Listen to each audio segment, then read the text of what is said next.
जिनको इंसान अपने हाथ से ज़बह करता है और जिसमें 4 रगों से 3 रगों का ज़बह होना ज़रूरी है।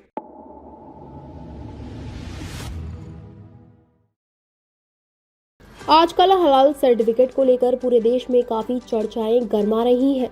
लोग भी असमंजस का शिकार हैं और मीडिया में भी मुद्दा बना हुआ है। वहीं दूसरी तरफ उत्तर प्रदेश की सरकार कार्रवाई करने पर तुली हुई है।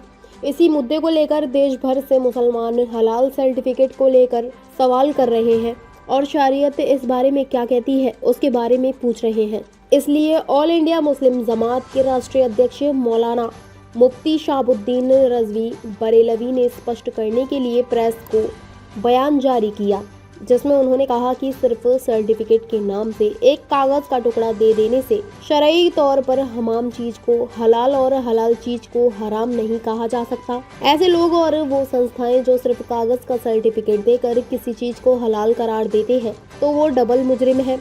एक तो उन्होंने गैर शरई काम को किया कि ये चीज हलाल है और दूसरा जुर्म ये कि अगर सर्टिफिकेट ना दिया होता तो इंसान खुद अपने तौर पर जांच पड़ताल करके हलाल व हराम होने का पता लगा लेता। इस तरह अपने और अपने परिवार को संतुष्ट कर देता। ऐसा ना करके सर्टिफिकेट देकर एक तरह से लोगों को धोखे में डाल दिया। मौलाना ने हलाल की शरीयत में क्या हैसियत है उसको बताते हुए कहा कि शरई तरीका ये है कि मांसाहारी चीजों जानवरों की जो 4 रगें होती हैं उनमें से कम 3 रगें बिस्मिल्लाह अल्लाहू अकबर कहकर कोई मुसलमान उसे ज़बह करे। उसके साथ ही एक पल भर के लिए मुसलमान की नज़र से ओझल ना हो तो ये हलाल होगा और अगर इसके विपरीत कोई कार्य होगा तो वो गैर शरई होगा। सिर्फ सर्टिफिकेट दे देने से गैर शरई काम शरई नहीं हो सकता है। जो संस्थाएं इस तरह का खेल खेल रही हैं तो वो मजहब की आड़ में मुसलमानों को धोखा दे रही है।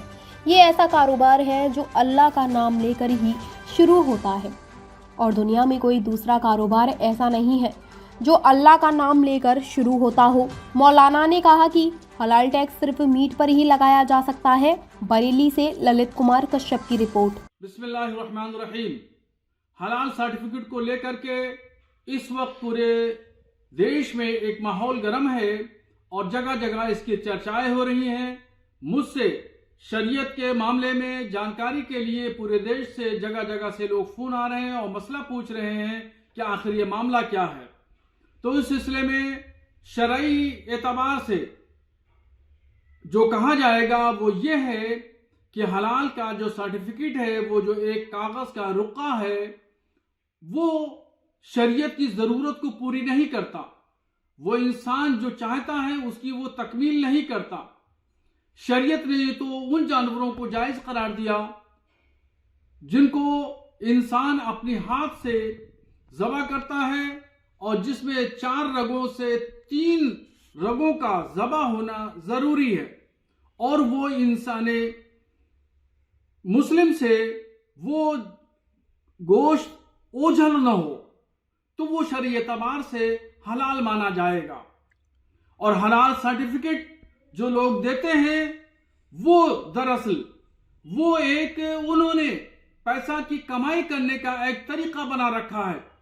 जो एनजीओज हैं और मुस्लिम इदारे हैं या गैर मुस्लिम इदारे जो सर्टिफिकेट इशू करते हैं तो उनका मार्केटिंग का सिस्टम है। वो मार्केट से पैसा कमाने के अलावा और उनका कोई काम नहीं है।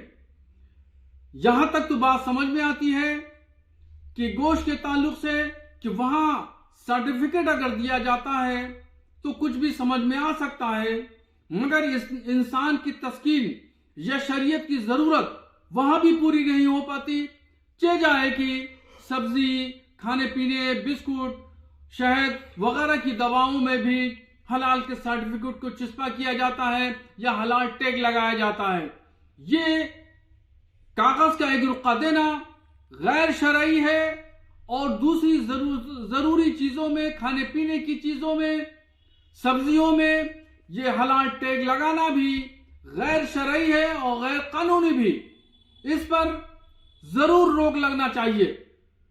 मगर जिन मीट की दुकानों को गवर्नमेंट ने बाज़ाब्ता तौर पर एक सर्टिफिकेट दे रखा है उसको इन तमाम चीजों से मुस्तस्ना रखा जाए और उन पर नजर रखनी चाहिए जो लोग कमाई का एक धंधा, मार्केटिंग का एक धंधा बना रखा है और हलाल जो एक अच्छा और पाक शब्द है उस शब्द का दुरुपयोग और गलत इस्तेमाल हो रहा है। इस पर कदगन लगना चाहिए, इस पर पाबंदी लगना चाहिए। ताज़ा खबरों से जुड़े रहने के लिए हमारे चैनल को सब्सक्राइब करें और बेल आइकन को दबाना ना भूलें ताकि हर खबर की नोटिफिकेशन आपको मिलती रहे।